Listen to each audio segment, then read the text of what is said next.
A transfer of rulership is coming, and the kingdom of heaven will be on earth. Righteousness will be spread throughout the whole four corners of the earth. Wickedness will be put down.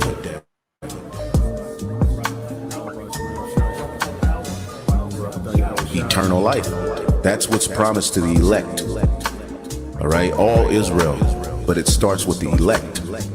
And that's how the earth will be governed by immortals, perfect angelic forces who are going to come down, extraterrestrial bodies who will be able to do things that humans do, but in heavenly bodies. Like eating, drinking. Did not Yahushua say he's going to drink wine with us in the kingdom? Well, how do you drink wine with a spiritual body? Well, we're going to have out of this world capabilities in those new bodies.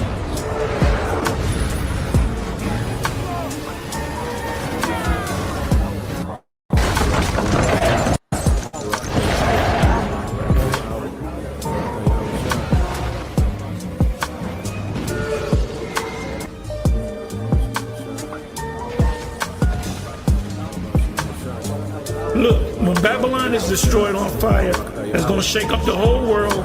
We're going to be beamed up. The hopeful elect, if we're the elect, we're going to be beamed up. And we're going to see this destruction pursuant to Psalms 91 and other scriptures. And we're going to hover over Babylon, and we're going to see the destruction. We're going to get a ringside seat to the war of Armageddon. And then we're going to come back down. When we come back down to the earth, we taking everything over. The saints of the Most High shall take the kingdom.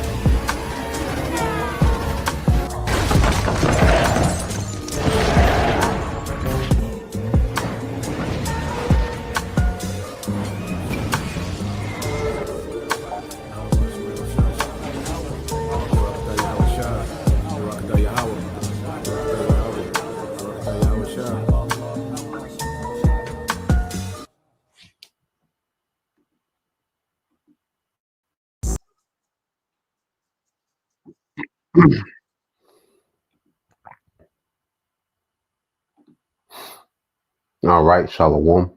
First and foremost, I would like to give all praise, honor, and glory unto Yahweh, Bahashem, Yahweh Shai, Bahashem, Kakadash. Double honors unto the apostles and the elders of GMS who rule well, teach well, being great examples to his younger brothers. And peace and blessings, salutations to the hopeful lake out there pushing his word and truth. And this is series across the four winds in the name of Yahweh, Bahashem, Yahweh Shai. Pushing to get up out of here. Shalom to the hopeful, the believers, the listeners who have came back to the obedience of the scriptures through faith in Yahweh Bashim Al-Shai. All right. And what I want to get into today is dealing with, the debt wars, and who do they owe? Now this is going to be, the history, on how, World War I began because of debt. Because we go into these different empires and how they always go into debt. Well, who do they owe? That's a question, we have to ask. You talk about America, trillions of dollars, in debt. Well, who are they in debt to? Okay.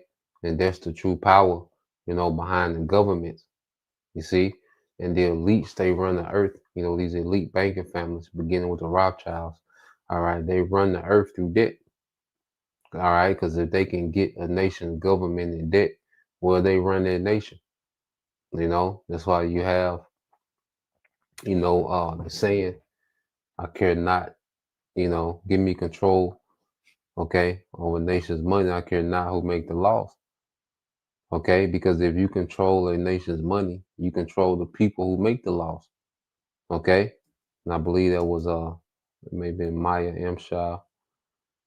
Okay, Rothschild. All right. Let me see, get this quote real quick. I got that video, pretty informative. He gonna break it down.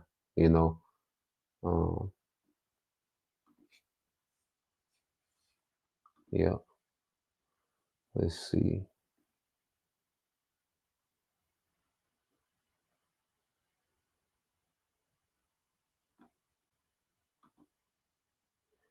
Uh-uh.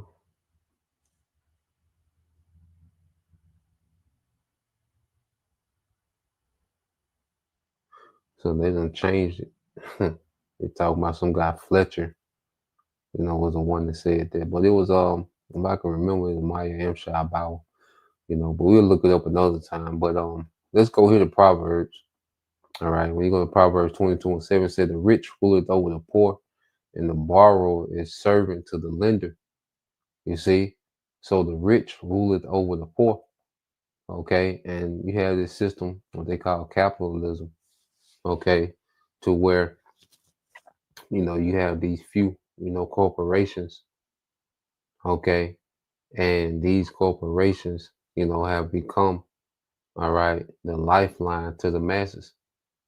That's why it's so devastating when people get laid off, because these corporations have become the lifelines for the masses, man. Okay, and then it says the borrower is servant to the lender. Now, whether you're because if you go and get a house and get a mortgage, well, guess what? Now you're a servant, okay, to the lender, that bank that lended you the money for that house. Well, guess what? Every month you got to make sure that you do enough labor and earn enough wages, all right, for that banker. Whether it's a car note, okay, whatever it is, whatever you owe, okay. Well, guess what? You are dedicated to labor, okay, to pay that off. All right. So these bankers, on another scale, they put governments in debt. Okay. So these governments are servants to the lender. Okay. And they do the bidding of the lenders. You see?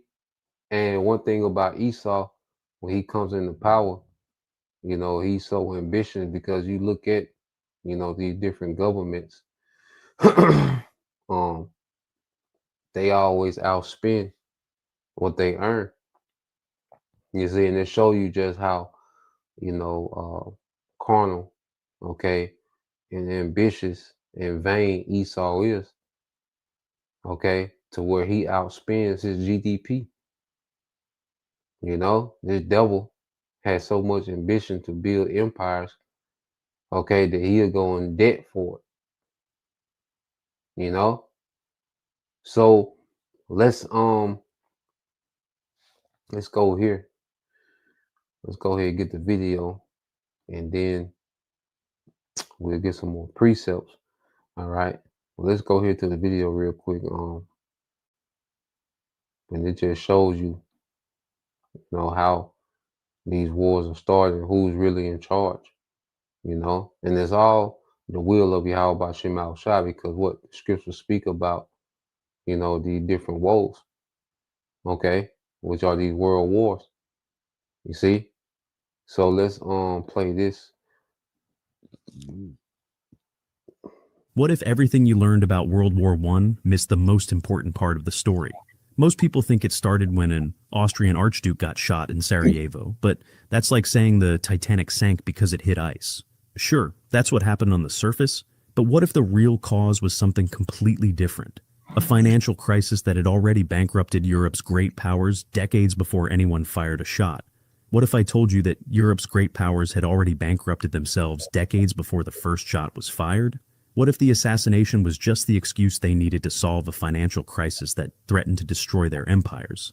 Let me show you how mounting debts turned political rivalries into financial necessities, and how the greatest military conflict in human history was actually the world's most expensive debt consolidation program. The story begins in the 1850s, when European powers discovered something that would change the world forever. You could borrow money to build an empire faster than you could earn it through conquest. Britain led the charge, using massive loans to expand railways across India, build naval bases across 6 continents, and maintain the largest military force the world had ever seen.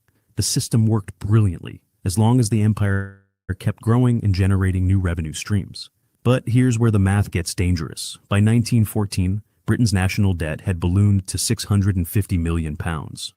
An astronomical sum that required careful management of interest payments and constant refinancing. France, Germany, and Russia followed the same playbook, each borrowing heavily to fund their own imperial ambitions. They thought they were playing a game of territorial expansion. They were actually playing a game of compound interest. Think about your own mortgage for a moment. You probably calculated your monthly payments carefully, made sure you could handle the interest rate, and maybe even got pre-approved before house hunting. Now imagine if your neighbor was also buying houses, and your other neighbor was buying even bigger houses, and suddenly you felt pressure to buy more houses just to keep up. That's essentially what happened to Europe's great powers, except instead of houses, they were buying battleships, armies, and entire continents. Germany provides the most dramatic example of this imperial debt spiral. Under Kaiser Wilhelm, German borrowing exploded as the nation tried to challenge British naval supremacy, while simultaneously building railways across Africa and establishing colonies in the Pacific. The German government convinced itself that each new territorial acquisition would pay for itself through resource extraction and trade revenues. Sound familiar? It's the same logic that fueled our housing bubble in 2008, the belief that rising asset values would always cover rising debt payments. But the real shock comes when you look at the Ottoman Empire, which serves as a preview of what happens when... So these governments, these Edomites operate in debt. You know, they go get loans from these banks to go to war, you know, to enterprise, you know, them conquering new lands and new territories and taking over new resources. And they like, well, we'll just pay the bank back, you know, once we get this new land and secure these new territories, you know. So this is how these governments, these Edomite governments, okay, get down. They be operating in debt, you know. And that's why the scriptures say, when you go to Proverbs, I'll just paste it real quick. And we brought this out the other day, but when you go into it, all right, this is speaking of Esau. Okay, so let's get it real quick and we'll go back to the video. All right, but when you go into here, Proverbs, all right, 11:6, it said, the godliness of good people rescues them. The ambitious or treacherous people traps them. Okay, and Esau always traps himself with debt, you know, because they are always trying to outdo each other. The French is trying to outdo the Spanish. Spanish is out trying to do the British. Germany trying to outdo, you know, so they're constantly, you know, having what you call arms race. You know, you have this thing called an arms race. All right, where they just go crazy with getting, you know, Navy boats and artillery and see, these those are borrowed from these elite bankers to do these things. Okay, they'll borrow from these elite bankers to fund these certain campaigns. Okay, these war campaigns and these conquests. You see, and this is why the bankers love war. Okay, because it puts these governments just further and further in debt to them. Okay, and we're going to see, you know, how these bankers move and shake, and these governments, you know, the ambition of these Edomite governments, you know, put them in debt. You know, so let's go back and let it play. All right, the devil always traps himself, you know, with that same thing every time, overreach.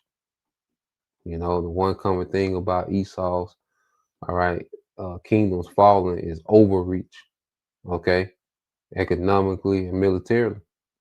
All right, because his own ambition traps him, you know. Imperial debt gets out of control. In 1875, the Ottoman government declared bankruptcy with debts totaling £200 million. Here's the kicker: their annual debt payments exceeded half of their national revenue. European creditors didn't just write off the loss. They established the Ottoman Public Debt Administration, which gave foreign bondholders direct control over Turkish tax collection and government spending. Think about that for a second. A sovereign nation, controlling territory across 3 continents, essentially became a subsidiary of European banks. Ottoman sultans could still wear their ceremonial robes and hold their fancy titles, but real financial decisions got made in London, Paris, and Berlin. This wasn't just debt restructuring. This was the template for modern financial colonialism. The Declaration of London in 1914 made this dangerous game official, formally recognizing credit as an essential element of the Anglo-French-Russian alliance. Military partnerships were now explicitly tied to financial partnerships. When you signed up as an ally, you weren't just agreeing to fight together. You were agreeing to borrow together, guaranteeing each other's debts and sharing the financial risks of imperial competition. By 1914, every major European power was trapped in the same impossible situation. They owed massive debts that required constant territorial expansion to service. But territorial expansion required even more borrowing, which created even larger debts. The system had become mathematically unstable. Something had to give. Either these empires would find a way to dramatically increase their revenues, or they would face financial collapse. War, it turned out, offered both a solution and an excuse. Military victory would mean access to enemy territories and resources, potentially solving the revenue problem. Military necessity would justify levels of government borrowing that would be politically impossible during peacetime. And most importantly, war would allow governments to restructure their entire financial relationships with both their own citizens and their international creditors. Those European emperors weren't expanding empires. They were expanding liabilities that would eventually consume everything they claimed to protect. Here's where the story gets really interesting, because by 1916, something unprecedented was happening in global finance. Britain wasn't just funding its own war, it was funding most of the empire's expenses, all of Italy's war costs, and 2/3 of what France and Russia were spending on their military operations. Think about that for a moment. One country was essentially paying for a world war involving dozens of nations. How does that even work financially? The answer lies in a web of international banking relationships that most people have never heard about, but which determined the fate of millions. When you understand how these financial arrangements actually worked, the entire war starts to look less like a political conflict and more like a massive debt collection operation with armies instead of repo men. Let's start with a question that should grab our attention. Why was J.P. Morgan Jr., an American banker, organizing military supply contracts for European armies 2 years before America even entered the war? In 1915, Morgan put together a syndicate of 2,200 American banks to float a $500 million loan to the Allied powers. But here's the kicker. This wasn't just a loan. Every single British munitions purchase had to go through Morgan firms, giving American bankers direct control over European military So before America entered into World War One, all right, American banks had already started procurement. Pop quiz. When a foreign banks had already started funding, European, wars, the Allied forces. Okay, so he's going to break it down why America really had to get involved. Okay, go ahead. bank controls your military supply chain, are you still a sovereign nation, or have you become something else entirely? Britain, the empire that ruled a quarter of the world's landmass, had essentially outsourced its war finance to Wall Street. The lion was borrowing money from the eagle to buy bullets. But the really wild part is what happened to interest rates during this period. As European governments borrowed more and more money to fund their military operations, the cost of borrowing kept climbing. Higher interest rates meant that territorial expansion wasn't just politically desirable, it was mathematically necessary. You needed new revenue streams just to service your existing debt, let alone fund new military campaigns. France and Russia found themselves in an especially dangerous position. Their gold reserves, which had been dwarfing those of the Bank of England, according to financial records from the period, became crucial leverage in alliance negotiations. When you're negotiating military alliances, you're not just promising to fight together, you're promising to share the financial burden of keeping each other's governments solvent. Here's where it gets almost surreal. Germany's Reichsbank was providing short-term credit to the government while war loans consolidated long-term debt, creating what financial historians now recognize as an early version of debt monetization. The German government was essentially printing money to pay interest on money it had already borrowed to fund military operations that were supposed to generate enough plunder to pay back the original loans. Does this sound familiar? It's the same cycle that led to our 2008 financial crisis. Except instead of mortgage-backed securities, European powers were betting on victory-backed securities. Each new military campaign was supposed to pay for itself through territorial conquest, resource extraction, and reparation payments from defeated enemies. The Bank of England, Rothschilds, Barings, Morgans, Kleinworts, and Schroders, London's 5 great merchant banks, dominated international investment ventures and had enormous financial stakes in the outcome of European conflicts. These weren't neutral observers providing banking services. They were active participants whose bond portfolios depended on specific military outcomes. Let me put this in perspective with a modern example. Imagine if Goldman Sachs, J.P. Morgan Chase, and Bank of America had each loaned billions of dollars to different sides in a regional conflict, with the loan terms depending on who won the war. Now imagine that these banks also controlled the weapons suppliers for each side. Do you think those banks would remain neutral, or would they have strong incentives to influence the outcome? That's exactly what happened in Europe between 1914 and 1918. International lending had created mutual dependencies where creditor nations had vested interests in their debtors' military success. When Britain loaned money to France and Russia, British banks weren't just hoping for loan repayment, they were betting on Allied victory. When German banks financed Austrian military operations, they were making the same kind of bet on Central Powers' success. The result was a financial system where military defeat meant not. So they give, these bankers to give loans, okay, to these different governments in hopes for a particular outcome, okay, in hopes, that the British, all right, Russia, okay, different allied nations will win the war, all right, which would give the banks, okay, access to more territories and more resources, okay. So the banks pretty much, so what the banks basically are doing are baiting are gambling on militaries to win a war, okay, which they can always, because if you owe me everything that you finna accumulate, okay, I get a piece of, you see? So they'll gamble on these different militaries, okay, these different governments, all right, for conquest in hopes that, okay, once they win and they get this new territory, that new territory, okay, well, I get a piece of that, okay, just like on simple terms, okay, if you have a mortgage or car note and certain other bills, well, guess what? When you get a raise, you see, all right, the people you owe get a raise because now you're more capable of paying your debts. Okay, if you in debt, well, let's say you hit a lottery for $50,000. Okay, well, the first thing people try to do is pay debt. A lot of people, not so much now, but that's why when people get lump sum, what's the first thing they try to do? Pay off debts. Okay, you see, pay off what you owe. So these nations, they take these debts and hoping like, well, I'm finna hit a lick and I'm gonna be able to pay off everything, but it don't go like that. Okay, and they find themselves in more debt, so they have to go to more war.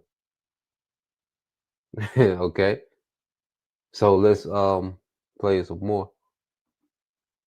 Just political humiliation, but complete economic collapse. Losing the war meant defaulting on international loans, losing access to global credit markets, and facing the kind of foreign financial control that had already happened to the Ottoman Empire. By 1916, credit restrictions and rising interest rates had made territorial expansion the only viable strategy for avoiding bankruptcy. European powers weren't fighting for glory or nationalism or even strategic advantage. They were fighting to avoid the financial equivalent of foreclosure. The war had become a massive game of musical chairs, where whoever stopped fighting first would face complete economic devastation. This is why the conflict escalated so quickly and became so brutally total. It wasn't enough to win a few battles or negotiate a favorable peace treaty. Each side needed complete victory to generate enough plunder and reparations to pay back their international creditors. Anything less than total victory meant financial ruin that would last for generations. The human cost of this financial logic was staggering, but the banking system had created incentives that made peace more dangerous than war for heavily indebted governments. When your national survival depends on borrowed money, and your ability to borrow depends on winning military conflicts, you don't have the luxury of choosing peace. Now we get to the part of the story that completely changes how you understand America's role in World War I. Yeah, when you owe the bankers, you don't have the option of peace. Okay, well, well, Craig told Smokey, you better go get that money. You don't have the option of peace. Okay, you gonna have to carry your ass to war on behalf of the bankers. I plan on doing another video as well going into all wars or banker wars, and they're gonna do a thorough breakdown of all these different wars and conflicts, but yeah, man, just seeing how these devils work behind the scene, these elites. This is Amalek. Okay. And you wonder who these nations owe. They owe Amalek. Okay. You've probably heard that the United States tried to stay neutral until German submarines forced our hand. That's the official version. The real version involves a man named J.P. Morgan Jr. and the largest financial gamble in human history. Picture Morgan in his Wall Street office in 1915, surrounded by maps of Europe covered in red pins marking battlefields where American money was financing the slaughter. By this point, Morgan had organized loans totaling $1.5 billion to the Allied powers. That's roughly $35 billion in today's money. But here's what makes this absolutely wild. Morgan wasn't just lending money. He was essentially running Britain's entire military procurement operation from Manhattan. Every British munitions purchase, every French artillery order, every Russian rifle contract had to go through Morgan firms. The man who controlled Allied weapons supplies was an American banker whose profits depended on keeping the war going long enough for the Allies to win decisively. Think about the conflict of interest here. Morgan had every financial incentive to prevent peace negotiations that might end the war before the Allies could generate enough plunder to pay back their American loans. But Morgan was just the beginning. By 1917, the situation had escalated far beyond private banking. The United States Treasury was extending massive loans directly to European governments, with America lending more than $10 billion to foreign nations, an astronomical sum that transformed the global financial system overnight. The United States went from being a net international debtor of $3.2 billion in 1914 to becoming the world's largest creditor nation by 1918. Here's where the timing gets suspicious. The Federal Reserve, America's central banking system, was created in 1913, just 1 year before the war started. Coincidence? The Fed provided the institutional framework that made massive war debt monetization possible. Without the Federal Reserve And the elites, used, America, okay, as the face of the lenders to these European banks. To these European governments. All right. So it wasn't, the America itself, that was making these loans. It was the elite bankers, okay, under the banner, okay, of America, okay, making these loans. And see, these elites do that. So it's like, okay, you owe America. No, they owed the elites because the elites was funding both sides. Okay. And what will happen, they will stop funding one side, okay, because it was more in their interest for this side to win. Okay. So when you look at these nations that are developed and have this is who the elites are betting on or banking on. Okay. The elites make these investments into these nations based on these nations' ability to conquest. Why you think America has been invested in so much? America has so many assets, but they have so much debt. Okay, because the elites don't mind keep pumping, okay, money into this system because of America's ability to go conquer. You see, go obtain new resources and new assets. Okay, the bankers have it to where these countries and their militaries are there. All right, do boys. Okay, if that makes sense. All right, let's play some more. Reserve's ability to expand the money supply and coordinate with private banks. The scale of American lending to Europe would have been financially impossible. Let's talk about what this meant in practical terms. American entry into the war wasn't just about submarines or diplomatic tensions. By 1917, American banks and the U.S. government had loaned so much money to the Allied powers that an Allied defeat would have triggered the largest financial crisis in American history. Morgan and his associates weren't just hoping for Allied victory. They desperately needed it to avoid bankruptcy. Think about this scenario. You've loaned your life savings to a friend who's in a fight with someone else. If your friend loses the fight, you never see your money again. If your friend wins, you get your money back with interest. Are you going to stay neutral in that fight, or are you going to do everything possible to help your friend win? That's exactly the position America found itself in by 1917. The transformation was remarkable. In just 3 years, the United States went from neutral observer to active participant, not because of political ideology or military strategy, but because of financial exposure. American entry transformed inter-allied credits from a hybrid public-private network into direct government-to-government lending relationships, with the United States as the ultimate global creditor. But here's the part that should really grab our attention. While European powers were bleeding themselves to death in trenches, American industrial capacity was exploding. Massive Allied purchases of American weapons, food, and raw materials reversed our international debt position and established the foundation for American economic dominance that would last for the next century. Morgan and his associates had essentially figured out how to profit from European self-destruction. They weren't funding a war. They were funding the transfer of global economic power from European empires to American financial institutions. Every artillery shell fired in France, every tank rolling across Belgian fields, every battleship sunk in the Atlantic represented loan payments flowing from European treasuries to American banks. The human drama here is staggering. European soldiers were dying in trenches to protect bond portfolios held by American financiers who had never seen a battlefield. Young men from British farms and German villages were killing each other to determine whether Morgan's loans would be repaid in pounds sterling or whether they would default entirely. By the time America officially entered the war in 1917, our participation was essentially inevitable. We weren't choosing sides based on democratic values or humanitarian concerns. We were protecting a financial investment that had grown too large to fail. American doughboys shipped to European battlefields weren't fighting for freedom or democracy. They were fighting to collect on debts that European powers owed to American banks. The scale of this financial manipulation becomes clear when you look at the numbers. Between Morgan's private syndicate and direct treasury lending, American financial institutions controlled the outcome of the world's largest military conflict.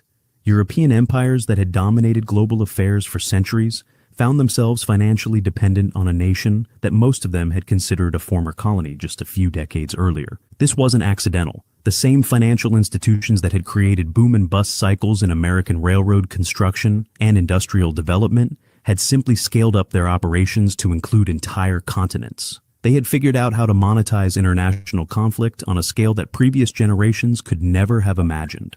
The real genius of the American position was that we profited regardless of how long the war lasted or how many people died. Longer conflicts meant more loan interest, more weapons sales, and more opportunities to establish financial dominance over European competitors. Why do you think these wars last forever? Because they even had the term forever wars. Okay, they even have the term forever wars, man.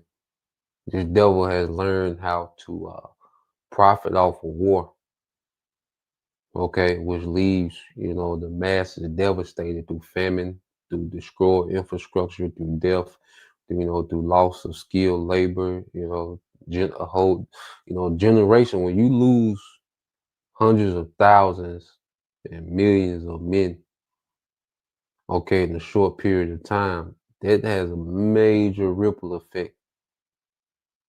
Okay. But these devils are all about this quick return. Okay. And the profit of the long term. All right. Because guess what? Who has to come and rebuild? Okay. So these bankers, they benefit off the death. Okay. They benefit off the reconstruction. Okay. And then they do it all over again. Okay. This is the devil that the Bible speaks of, man. And I pray that it's making sense and keeping it simple. Certain terms. Dealing with the financial, the devil financial system. Goddamn. But just keeping it in simple terms, man. This devil has found a way to profit off the destruction of the masses, man. Okay, you see. Now these wars should make sense. Okay, because when we go through these geopolitical analysis and these different former war veterans, and they like, it don't make sense to go to war. It don't make sense to do this. It don't. Well, to the bankers, it make all the sense. Okay, to these investors, to Amalek, it makes sense to stay at war because that's when they're most profitable, man. You know, they say the best time to invest when there's blood in the streets. Okay. Another quote from these devils, these bankers, man. All right. American banks had discovered the perfect business model, lending money to both sides of every conflict, while controlling the supply chains that determine military outcomes.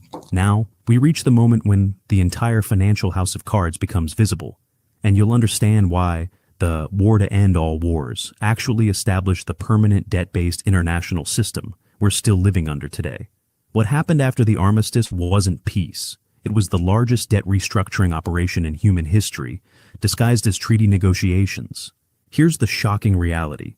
By 1919, the United Kingdom's national debt had exploded from £706 million in 1914 to £7,481 million by the war's end. That's more than 10 times the original amount. France, Russia, and Germany faced similar debt explosions that made normal peacetime governance financially impossible.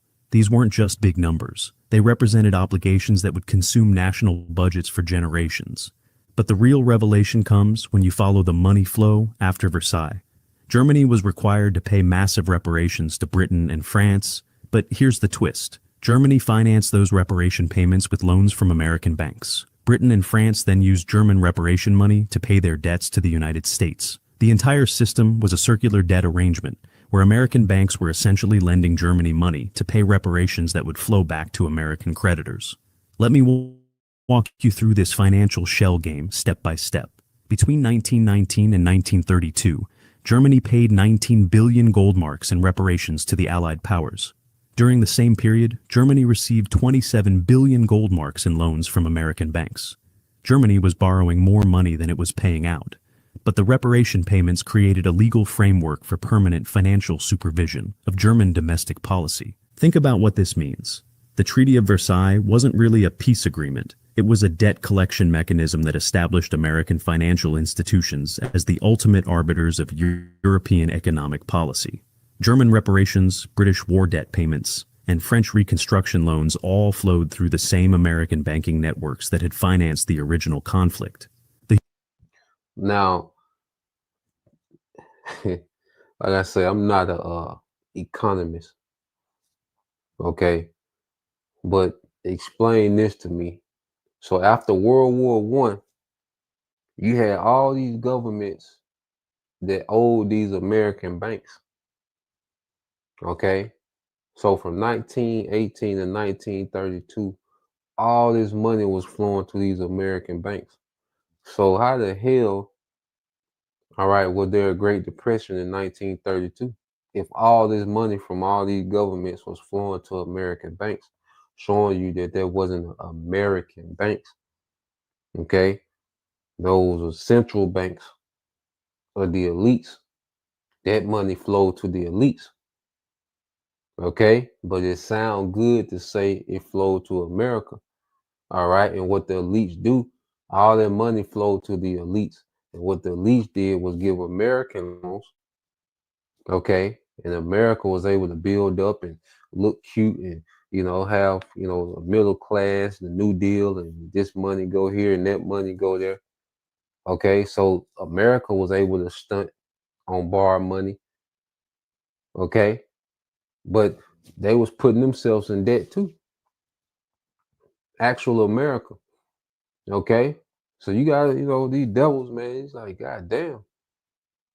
You see, I said, I'm not an economist, but goddamn, I know, shit, if I got 10 successful businesses, you see, that's profiting. But then, once I get through hitting the calculator, I owe, like, well, goddamn. We hit the wrong button somewhere. Okay? So yeah, man, these elites, they play a shiesty game. These niggas play a shiesty game, man. The human cost of this arrangement was staggering, but it gets worse when you realize that European governments understood exactly what they were signing. According to financial records from the period, European sovereigns had borrowed during the war, assuming they were defending civilization. But they discovered that Americans treated international lending as business investment aimed at maximizing profit rather than supporting allied nations. This created a fundamental mismatch in expectations that would define international relations for the next century. European powers expected debt forgiveness or favorable restructuring based on shared sacrifice and common values. American creditors expected full repayment with interest based on standard commercial terms. When those expectations collided, the result policies that prioritize debt service over human welfare. The scale of this financial control becomes clear when you look at how long these obligations lasted. The final installment of German World War I debt wasn't paid until October 3rd, 2010. Read that again, 2010. Germany spent 92 years paying for a war that lasted 4 years. British war debt payments to the United States continued until 2006. France didn't finish paying its World War I obligations until 2009. This means that people who were born decades after the armistice spent their entire working lives paying taxes to service debts incurred by governments that had ceased to exist before their grandparents were born. The war had ended, but the financial obligations created a permanent system of international wealth transfer that operated regardless of changing political circumstances. But here's the part that should really make our blood boil. While ordinary Europeans spent the That's crazy work. A 4-year war, and you owe for 92 years. That's crazy work. You know? You see, and like I said, dealing with America, man, America was just able to, benefit. And this is the higher up, the corporations of America, the government officials, and and America was able to enjoy, certain, because it was an illusion of prosperity, what they call the roaring 50s. Okay. Because in 78, all right, that's when real wages stopped, happening in America. And it got to the point to where we at now, dealing with America because the wealth that they allowed, to trickle down, to America's middle class, well, they sucked it all up. They sucked it all back out. This nigga here, man. So from 78 until now, all right, to where you got niggas all in the screen screaming, okay, snot, talking about they work, 22 hours a day, with the neck, the neck brace on, like, through, okay, because they done suck that back out of the of the middle class and the working class, So this devil, man, he's extremely treacherous, man. This nigga got to go, man. Next century paying for this financial arrangement, the banking institutions that created the debt spiral became more powerful and profitable than ever. World War I established the template for modern sovereign debt crises, where military conflicts serve as opportunities for financial institutions to establish permanent revenue streams through government indebtedness. The pattern repeats throughout the 20th century and continues today. International conflicts create emergency borrowing situations that allow financial institutions to establish long-term control over national economic policies. Debt service requirements then shape domestic priorities for generations, regardless of democratic preferences or changing political leadership. When you understand this system, current events start to make more sense. Why do sovereign debt crises always seem to result in austerity policies that benefit international creditors while imposing costs on ordinary citizens? Why do military conflicts consistently lead to increased government indebtedness rather than decreased international tensions? Why do peace negotiations always involve complex financial arrangements that seem to matter more than territorial or political agreements? The answer is that World War I established a precedent where international conflicts serve primarily as debt consolidation exercises rather than political or territorial disputes. Modern wars aren't fought to resolve international disagreements. They're fought to create financial obligations that generate permanent revenue streams for international creditors. Those European emperors we started with, gathering in ornate palaces with fountain pens poised over important documents, they weren't signing treaties expanding their empires. They were signing loan agreements that would eventually bankrupt their nations and establish a global financial system where human welfare became subordinate to debt service requirements. The war to end all wars didn't end war. It made war financially profitable on a permanent basis. Every international conflict since 1918 has followed the same basic pattern. Emergency borrowing creates long-term financial obligations that outlast the original political disputes by decades. We're not living in a world shaped by the outcomes of historical conflicts. We're living in a world shaped by the financial arrangements that funded those conflicts. And that, more than any assassination or alliance system or imperial rivalry, explains why our current international system prioritizes financial stability over human security, debt service over democratic governance, and creditor rights over national sovereignty. The bankers won World War I, and we're all still paying for their victory. God damn. You know, and that's the gist of it, man. And he went out hard, you know, saying that one. You know, the bankers won World War One, all right, and we still in debt behind that, man. You know, this nigga here is a goddamn schemer. When the scriptures say he's more crafty than any beast.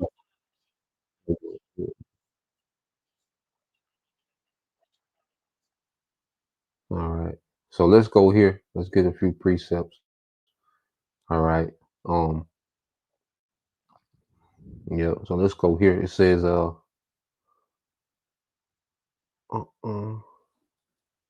right, this is Sirach 10 and 4.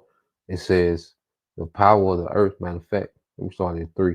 It says an unwise king destroyed his people, you know, and the way Amalek, all right, which are the true kings of the earth. Okay, everyone else is just a puppet, you know, put in your face, you know, to stir up emotions, you know, or act out, you know, these false narratives. Okay, but the true kings, you know, are the Amalek, man. Okay, and they're unwise in how they deal with the people. You know, it's for them, it's all about profit and power, okay, and control. Okay, the well-being of the people is not a consideration. Okay, when these devils scheme and plot. Okay, all right. It said, but through the prudence of them which are in authority, the city shall be inhabited. Okay, and that's going to be through, all right, the righteous rulership, beginning with Yahweh Shai. Okay, those first fruits. Okay, and Israel is going to be the nation that's going to benefit the most. Okay, from their rulership. All right, as we suffer the most under these heathens. Okay. Now I said the power of the earth is in the hand of the Lord, and in due time he will set over it one that is profitable. Okay, one that is profitable.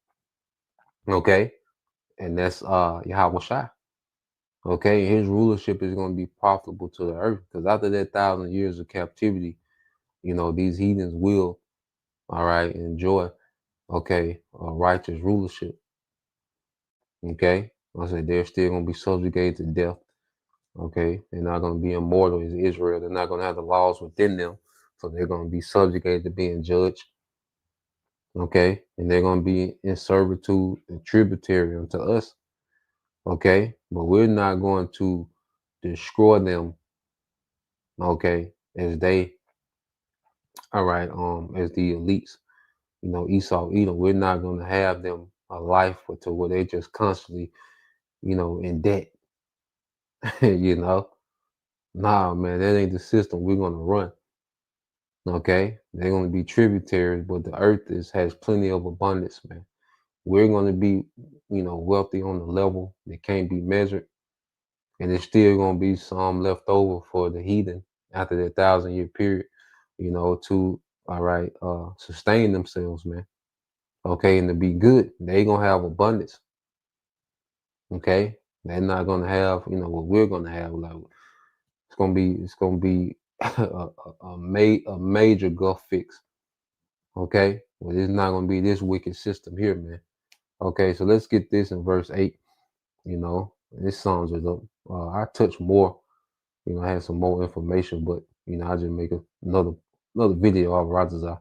You know, said because of unrighteous dealings, injuries, and riches got by deceit, the kingdom is translated from one people to another. Okay, and this devil, all right, has gotten everything by ill-gotten gains, unrighteous dealings, deceit. Okay, fractional banking, you know, inflation, you know, just this wickedness, man. Okay, so we're seeing the kingdom is being translated from Esau, okay, unto Jacob, okay, the rightful rulers of the earth, the sons of God, man, nothing beginning with, all right, the first, all right, and only begotten son, Yahweh Shai, okay, so that's the point, Lord will, you brothers, all right, and you sisters edified once again. I'm gonna give all praise and glory unto Yahweh, Bahashem, Yahweh Shai, Bahashem, Kakwadash, and double honors unto the apostles and the elders of GMS who rule well, teach well, being great examples towards younger brothers. And peace and blessings, salutations, and hopefully, Shalom.